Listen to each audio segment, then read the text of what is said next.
個聲音啦，就係話其實雷霆係咪應該咧轉一轉嘅陣容啦？咁我哋都提過好多次，就係話伊巴卡同埋哥列神呢個 matchup 啦。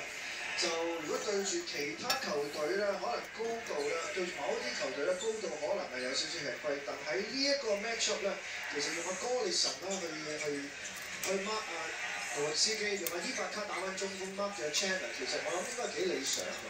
睇翻頭先 l e b r o n 就搭埋一步俾人哋僵到，咁同埋有即係另外一個聲音就係咪應該係用阿 James Harden 打翻正選？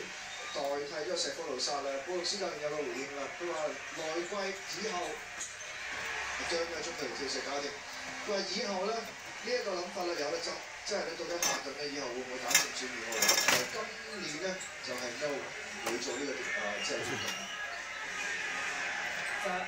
但係我雷霆隊咧就用帕基士，我覺得唔好處嘅，就係射失波之後咧，一冇呢個進攻籃板咧，佢哋回防係好慢嘅。係啊。所以變咗頭先你見到俄羅斯基咧，好快咧就已經喺嗰個底線位一 catch 好輕鬆做一個中距。呢個係賽你見到好多次啦，佢不論係俄羅斯基又好啊 Chandler 又好，佢根本係跟唔上啊。係啦，佢呢度。嗱，應該咧正常中鋒啦，一唔入咧，第一時間跑翻自己個籃底㗎嘛。但係柏堅斯咧就喺度慢一遊下。石科魯曬係咁指住嗰度，喂，有冇人快啲跟住佢啊？但係指得嚟咧已經係太遲啦。